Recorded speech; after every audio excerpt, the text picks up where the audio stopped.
আসসালামু আলাইকুম। WordPress basic tutorial for beginner part 7-এ আপনাদের সবাইকে স্বাগতম।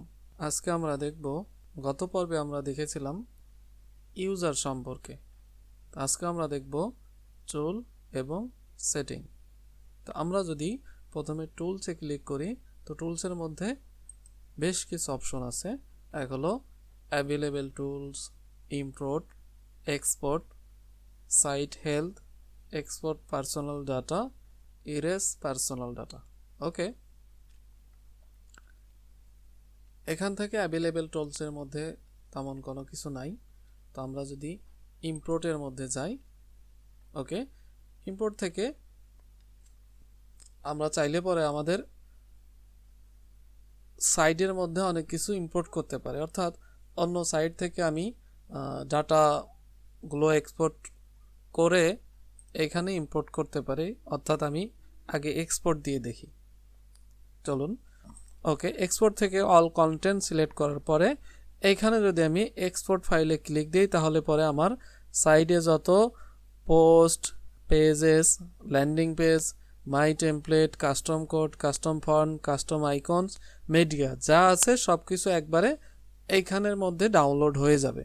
তো এটি আবার আমি ধরেন অন্য একটা সাইডে আমি এটা আবার ইম্পোর্ট করে দেব।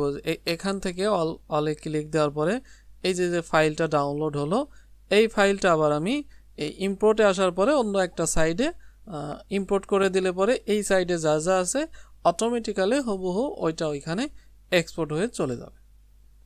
ওকে, তো চাইলে পরে এখান থেকে আমি সিঙ্গেল সিলেক্ট করে দিতে পারি। পোস্টের মধ্যে আমি এখান থেকে কোন পোস্টটা যাবে, অর্থাৎ কোন ক্যাটাগরির পোস্ট যাবে এটা আমি সিলেক্ট করে দিতে পারি। এখান থেকে আমি অথর সিলেক্ট করে দিতে পারি, অর্থাৎ যে ইউজার পোস্ট করছে তার পোস্টগুলাই আমি শুধু এক্সপোর্ট করে নিয়ে যেতে পারি। তো অ্যাডমিনেরটা নিতে পারি, ইউজারেরটা নিতে পারি। ওকে, ড্রাফটে কোনটা আছে, পাবলিশ হয়েছে, পেন্ডিং হয়েছে, প্রাইভেট হয়েছে, এগুলা নিয়ে যাইতে পারি। আচ্ছা, এখানে ডেট সিলেক্ট করে আমরা নিয়ে যেতে পারি। ওকে, এখানেতে পেজেস নিয়ে যেতে পারি, একই অপশন ল্যান্ডিং পেজ, অর্থাৎ সিঙ্গেল আমি এখান থেকে এক্সপোর্ট করে নিতে পারি। ওকে, আমি এখান থেকে ইম্পোর্টে ক্লিক দিব। ওকে, ইম্পোর্ট থেকে এখানে আমি ওয়ার্ডপ্রেস ইনস্টল নাও এটা ইনস্টল করব। ওকে, আমি যে ফাইলটি এক্সপোর্ট করেছি সেটা ইম্পোর্ট করার জন্য আমার এই টুলটা ইনস্টল দেওয়া লাগছে। তো এটি রান ইম্পোর্টার। ওকে, এখান থেকে আমি যেটি ডাউনলোড করেছিলাম এক্সপোর্ট দিয়ে সেটি এখানে দিয়ে দেই। ওকে, আপলোড ফাইল অ্যান্ড ইম্পোর্ট। ওকে, এখান থেকে আমি সিলেক্ট করে দিতে পারি যে ফাইলগুলো আমি ইম্পোর্ট করছি এটা কোন ইউজারের আন্ডারে যাবে। ওকে, অ্যাডমিন।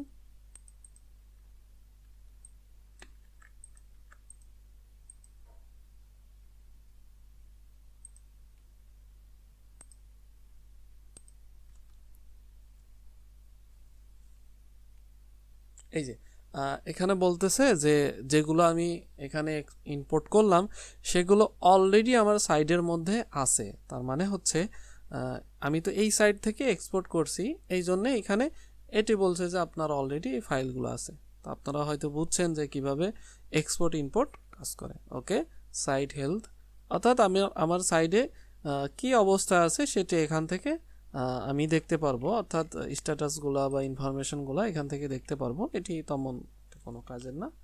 ওকে, export personal data, erase personal data, এগুলো তেমন কিছু না। আমরা সেটিংসের মধ্যে চলে যাই। ওকে, সেটিং অপশনে জেনারেল থেকে দেখাচ্ছে সাইট টাইটেল, অর্থাৎ আমার এই যে উপরে যে সাইটের টাইটেল এটি ট্যাগলাইন এই নামের পরে ব্লগ লেখা আছে, এটি আমরা চেঞ্জ করতে পারি। তৃতীয় অপশনে ওয়ার্ডপ্রেস অ্যাড্রেস ইউআরএল, অর্থাৎ এখানে ইউআরএল দেখাচ্ছে। আমি যদি ইউআরএলগুলো চেঞ্জ করি তাহলে পরে আমার সাইট নষ্ট হয়ে যাবে, সাইট আর লাইভ হবে না, এই জন্য এইদিকে হাত না দেওয়া। ওকে, অ্যাডমিনিস্ট্রেটর অর্থাৎ অ্যাডমিনের ইমেল অ্যাড্রেস। ওকে, মেম্বারশিপ অলরেডি আমি এর আগের পর্বে আপনাদেরকে ইউজারের মধ্যে আমি দেখিয়েছি যে আপনারা কিভাবে ইউজার এই যে মেম্বারশিপ এবং ইউজার নিয়ে আমি আপনাদেরকে দেখিয়েছি। এইখানে যদি টিক চিহ্ন না থাকে তাহলে পরে কেউ রেজিস্ট্রেশন করতে পারবে না, যদি টিক চিহ্ন থাকে তাহলে পরে সে রেজিস্ট্রেশন করতে পারবে। অর্থাৎ এখানে রেজিস্ট্রেশন অপশন, আচ্ছা যাই হোক, এটি অন্য সিঙ্কে দেখতে হবে। তারপরে হচ্ছে subscriber, contributor, author, editor, administrator, এই অপশনগুলো আমি এর আগের পর্বে দেখিয়েছি। ওকে, এখান থেকে ল্যাঙ্গুয়েজ সিলেক্ট করে দিতে পারি, অর্থাৎ ইংলিশ, অনেক ল্যাঙ্গুয়েজ আছে, যার যেটা ভালো লাগে সে সেটা দিয়ে নেবে ইনশাল্লাহ। ওকে, এখান থেকে আমি টাইম জোন সেট করে দিতে পারি, আমাদের হলো +6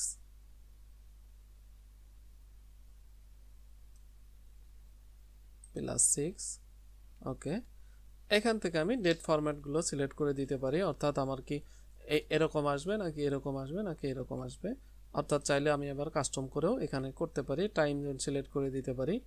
ওকে, উইকলি এই যে এখান থেকে সিলেক্ট করতে পারি, সেভ। ওকে,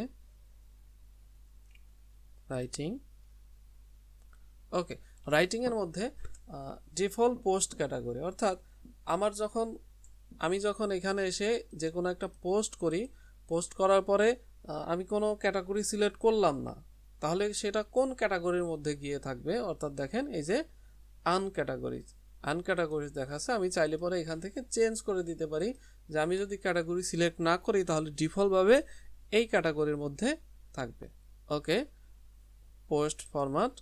ওকে, এখান থেকে আমরা এগুলো চেঞ্জ করে দিতে পারি। Default editor, all user.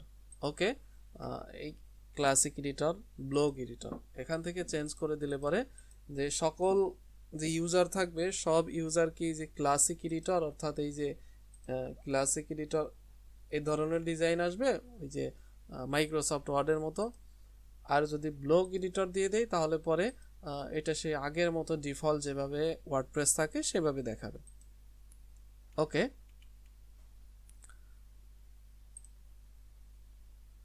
আমরা ছিলাম রাইটিংয়ে।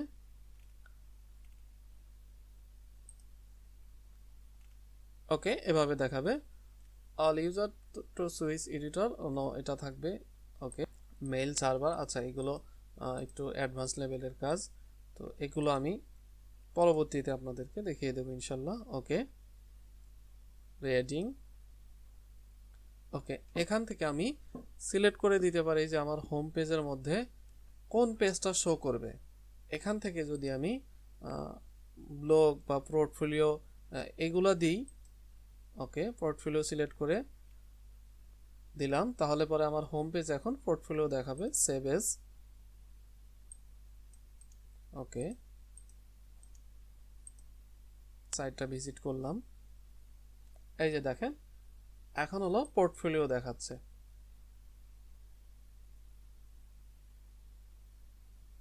ওকে, এই পেজটা দেখাচ্ছে। এখন আমি হোম দিয়ে রাখি, তাহলে পরে হোম পেজে এখন এই পেজটা চলে আসছে। ওকে, পোস্ট পেজ, অর্থাৎ পোস্ট পেজ হিসাবে আমি কোন পেজটা দেখাইতে চাই, সেম হোম পেজের মতোই যে কোনো একটা দিলে পরে তখন ওই পেজের মধ্যে যত পোস্ট করা হবে সেগুলো এখান থেকে দেখাবে।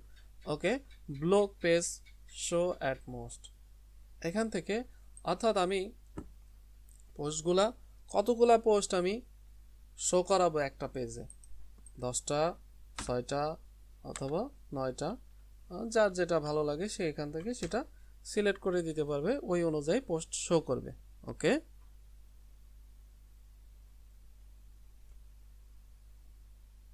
ওকে, ওকে, এখান থেকে আমরা দেখতে পারি যে মোস্ট রিসেন্ট কোন পোস্টটা, অর্থাৎ রিসেন্ট লাস্ট পোস্টগুলা সেগুলা কতগুলা দেখাবে একসঙ্গে, এটা আমরা এখান থেকে সিলেক্ট করতে পারি কতগুলো আইটেম দেখাবে। ওকে, এখান থেকে যদি ফুল টেক্সট দিয়ে দেয়, অর্থাৎ পোস্টের যে ভিতরে যে কন্টেন্ট থাকে এই কন্টেন্টগুলোকে আমি ফুললি টেক্সটগুলো দেখাবো নাকি ওকে নাকি এটি দিয়ে দেবো, এটি থাকলে পরে এখানে অল্প দেখাবে, আর যদি ফুল থাকে তাহলে পরে ডিজাইনটা ভালো লাগবে না। ওকে, এখান থেকে হলো সার্চ ইঞ্জিন ভিজিবিলিটি, এখানে যদি দিয়ে দিই এটা হলো এসইওর কাজ, যাই হোক এটি আপনারা পরে আস্তে আস্তে বুঝবেন।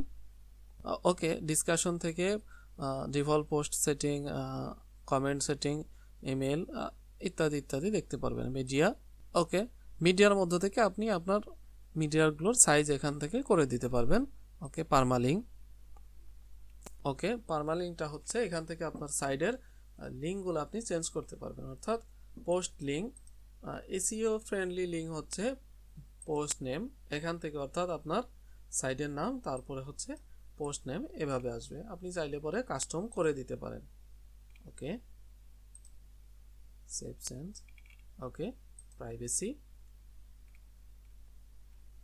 প্রাইভেসির মধ্যে